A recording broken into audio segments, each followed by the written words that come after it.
Je voulais expliquer un certain nombre de choses et je me suis dit, en fait, la meilleure manière, c'est déjà de faire un petit exercice pratique et je vous expliquerai un petit peu après.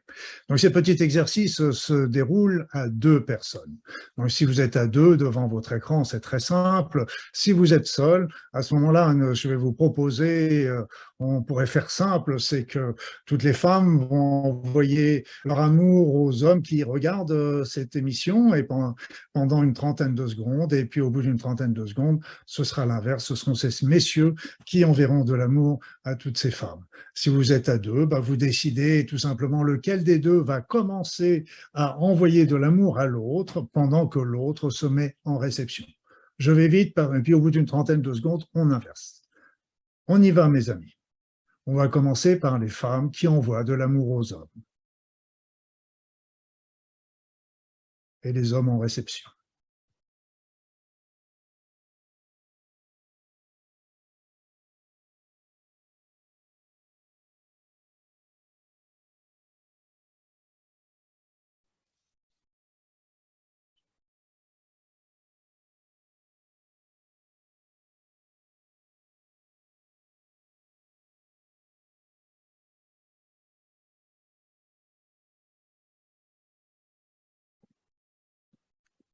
Je vais vous demander d'inverser les rôles maintenant.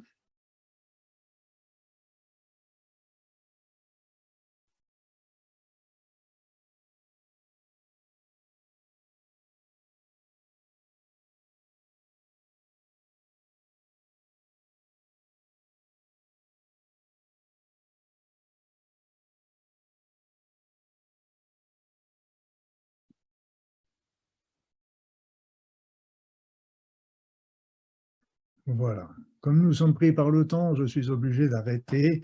On aimerait bien poursuivre cette expérience qui n'en est pas une, qui est en fait votre situation. Ce que je voulais vous montrer surtout, c'était que déjà, quand on envoie de l'amour, c'est simple, on n'a pas besoin de se prendre la tête. Quand on dit j'envoie de l'amour à quelqu'un, ça se fait tout seul et on est bien. Quand on reçoit de l'amour des autres, nous sommes bien également. Et vous voyez, ça, ce qui est terrible, c'est que nous savons ça. Je n'ai pas inventé l'eau chaude, j'ai essayé de ne pas la laisser refroidir, c'est tout. Et le truc, c'est, on sait ça, mais pourtant on se complaît dans la rancœur, dans la peur, dans la haine, dans la jalousie, dans la dévalorisation, etc. Alors qu'on connaît la solution. Et en plus, si on place l'amour au centre de notre vie, au centre de nos pensées, de nos paroles, de nos actions, eh bien, tout simplement, tout devient simple. Il n'y a plus de problème, les choses s'arrangent d'elles-mêmes.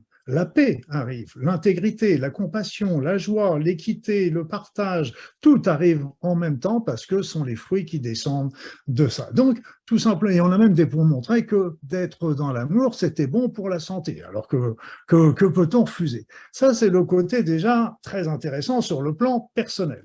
Mais aussi, vous savez très bien que le champ magnétique du cœur est très puissant, c'est 5000 fois le champ magnétique du cerveau, il irradie tout autour de nous et on pense même qu'on est tous reliés par ce champ magnétique mondial. Et en fait, ça veut dire quoi? Ça veut dire que quand nous sommes dans cette énergie, nous irradions sur les autres. Et on a démontré que il n'y a pas besoin d'être une majorité de la population sur cette terre pour faire changer la terre. Il suffisait qu'il y ait un petit nombre, un petit groupe puissant dans le sens volontaire, déterminé, et pour faire changer, pour faire basculer les paradigmes, les pensées de la population. Maharishi, qui était un yogi indien, et lui, il pensait que c'était racine carrée de 1% de la population, ce qui représente 6 à 7 000. Je pense qu'on a largement 6 à 7 000 juste sur cette terre, mais je pense c'est pour vous dire qu'il y a besoin que d'un petit nombre, et il y a eu des expériences de fait qui ont été faites sur des petits nombres. Donc déjà, d'être dans l'amour, on est bien, déjà nous, c'est bon pour notre santé, ça nous simplifie tous les problèmes, et en plus, en irradiant ça, on est en train de changer le monde et de se préparer ce nouveau monde. Pour moi, c'est la clé essentielle.